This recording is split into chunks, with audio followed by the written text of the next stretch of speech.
Welcome to this year's edition of the NFHS Football Video Training Series. We're studying the National Federation of High School Football Rules and Five-Man Mechanics.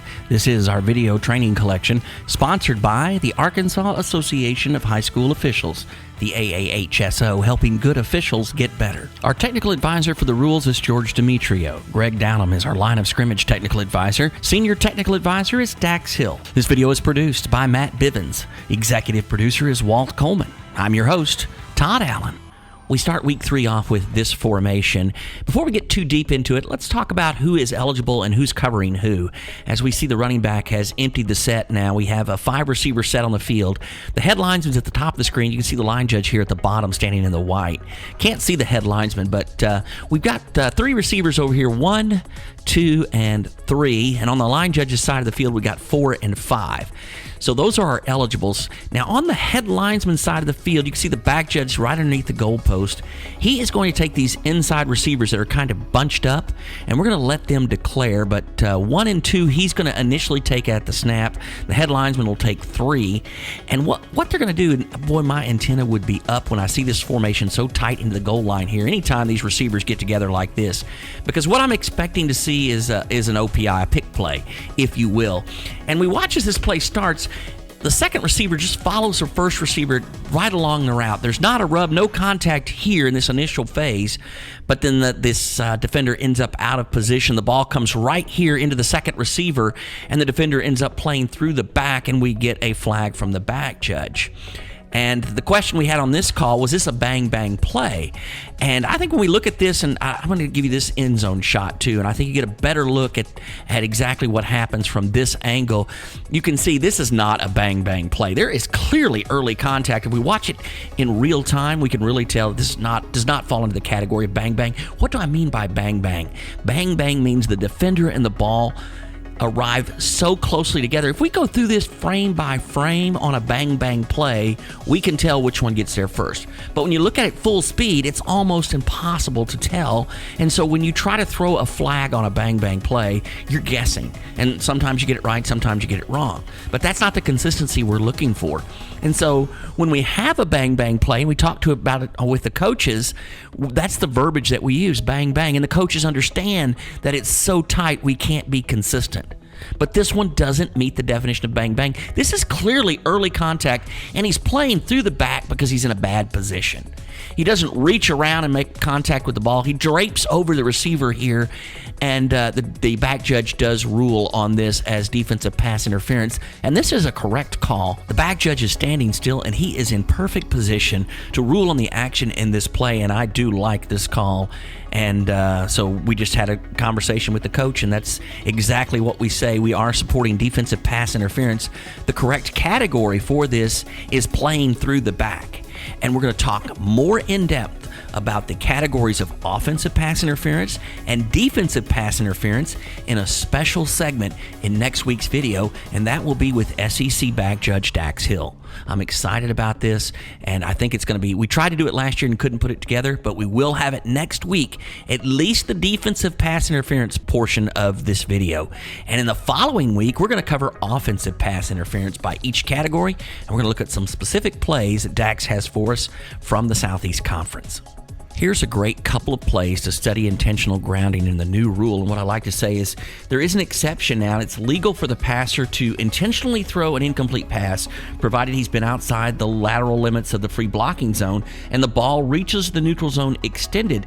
This is in 7.5.2 exception 2.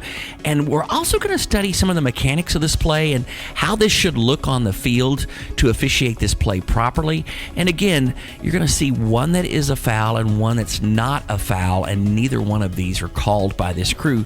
So we're going to study also the mechanics of the referee here, because there's some things I want to point out in these plays. But first, let's take a look at the play that is intentional grounding. There are so many great things to point out in this play, I almost don't even know where to start. Quarterback under a heavy rush, drops straight back, and just swings this ball out as far as he can, and the ball makes it to about the 20-yard line. You see the line of scrimmage here is the 23. I'll draw a line across that 23-yard line. And a couple of things first we ought to talk about is he never gets outside of the lateral lines of the free blocking zone. So now he does not get the exception that allows him to intentionally ground the ball by getting it to the line of scrimmage. So he has to get this ball to an area where there is an eligible receiver. And you can see the closest receiver is about 7 yards away, 6 yards away, we'll say. You see this receiver right here at the 27-yard line, 26 and a half, we'll call it, and the ball makes it to the 20-yard line. That is not an eligible receiver in the area. And who's got a good look at that? Let's talk about that. First thing we want to talk about is the umpire. You can see from his position that here he is looking straight at the ball hitting the 20-yard line, which if you look at the players that he's protecting, I don't have a problem with that. Also, the head linesman, nothing going on for him either. He should have an idea that this ball hits well short of the line of scrimmage. On this play, it's not important, but they're not going to know that. So they need to report two things. The first one is it's critically important that they report there is not an eligible receiver in the area and the ball did not make it to the line of scrimmage. What I want to emphasize for line of scrimmage officials, umpires, back judges, don't try to decide what the referee needs. The correct way to officiate intentional grounding is you have to put the play together. There's two pieces. There's an eligible receiver in the area and a line of scrimmage. And then there's what's going on with the quarterback, and did the quarterback get outside of the lateral lines of the free blocking zone? That's for the referee to handle. All the other four officials handle the eligible receiver in the area and the line of scrimmage. So you just need to report both of those pieces of information. And then the referee is going to have to piece it together with the quarterback did not get outside of the lateral lines of the free blocking zone, so he now has to get the ball to an eligible receiver, which he did not. Mr. Referee, when this quarterback is tackled as he's throwing the ball, you've got to get up to about the 8-yard line and clean this play up from there. The 8-yard line is where you're going to determine that he threw the ball. Make it a habit of always getting to the line where the quarterback threw the ball as you clean the play up. So when we piece this play together and there's a delayed flag, you know exactly where to enforce this foul from. And this is an intentional grounding call that we did not make. For the umpire, for the head linesman, if you have a radio, as soon as this play is over, as you clean the play up, you're going to point to the 20-yard line and you're going to announce over your microphone on your radio, there is no eligible receiver in the area and the ball did not make the line of scrimmage. The ball did not. You have to be very clear because this is a critical information for the referee to have. And then, like I said, the referee's going to be at the 8-yard line. As soon as he gets that information, he should drop a delayed flag. And we have intentional grounding here. Now let's take a look at another play. Oh, before we do that, let me back up, because I want to look at the position of the referee here on this play. Because I think you begin to move inside where you don't need to. I like the referee to be 12 to 14 yards off and 5 yards outside the normal tight end position. Then your only mechanic is a 45-degree back to the sideline or chase the quarterback as he runs away from you toward the press box. But that 45-degree backing out to the sideline would have been the proper mechanic for this play, and you just keep everything wide. So you're never in the play and the quarterback never goes beyond you. And I don't think there's really a magic spot where the referee has to be. You need to be able to see the things that you're responsible for, and that's important. But you also need to be able to stay wide and keep this play in front of you. You don't want to ever get involved in the action where it's coming right back on top of you and you can't officiate. As we take a look at this play first, we're going to talk about the referee's position. I think the referee's too tight. If he's backed out more like this position, now watch as this quarterback starts to move. As soon as the quarterback starts to take a few steps back, or maybe he's on his second step back, the referee is already beginning to move back.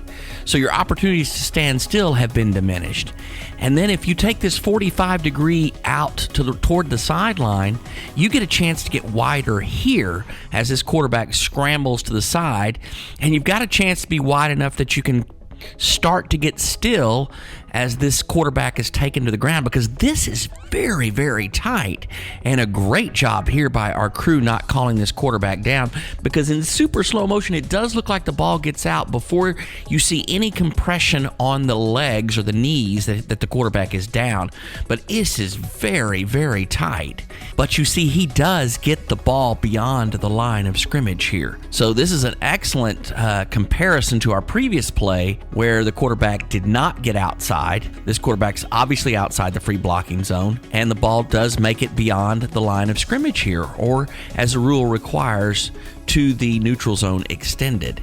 He clearly does that here on this play. So there is a great deal to compare and contrast here, and the communication is just the same for the umpire, head linesman, line judge, or back judge, whoever the covering official is here, that the ball did make it beyond the line of scrimmage. And again, you don't need to worry about whether the quarterback did or did not make it out of the free blocking zone extended. That's strictly for the referee to decide. But you see how these two plays are very, very different, but there's a lot of similarities and a great learning opportunity when you look at them side by side at what is and what is not intentional grounding. One last point I want to make on intentional grounding for the referees. If the quarterback begins his throwing motion and then is hit, you should consider how much effect that hit had on the throw.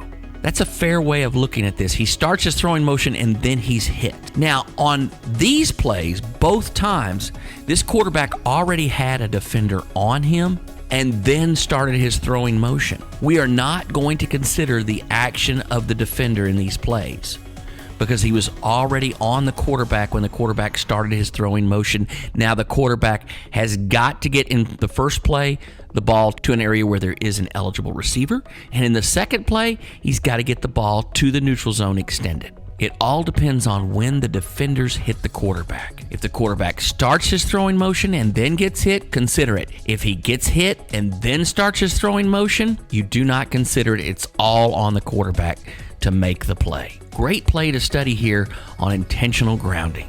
That is it for this week. Thanks for sticking with me till the end. If you haven't already subscribed to the channel, I would appreciate it if you do that. There's a little subscribe button down in the bottom right-hand corner. You can click on that. And we got a lot of feedback from the video last week, especially the play involving the gold line. We don't always have to agree, as long as we can agree on one thing, and that is by spending time going over plays and talking about the rules, we're all going to get better. And that's the goal of the Arkansas Association of High School Officials. Here's my email address, toddallen65@gmail.com. Question or comment? Something you'd like to say? I'd love to hear how these videos affect you and your crew. For the Arkansas Association of High School Officials, this is Todd Allen saying I hope to see you on the field real soon.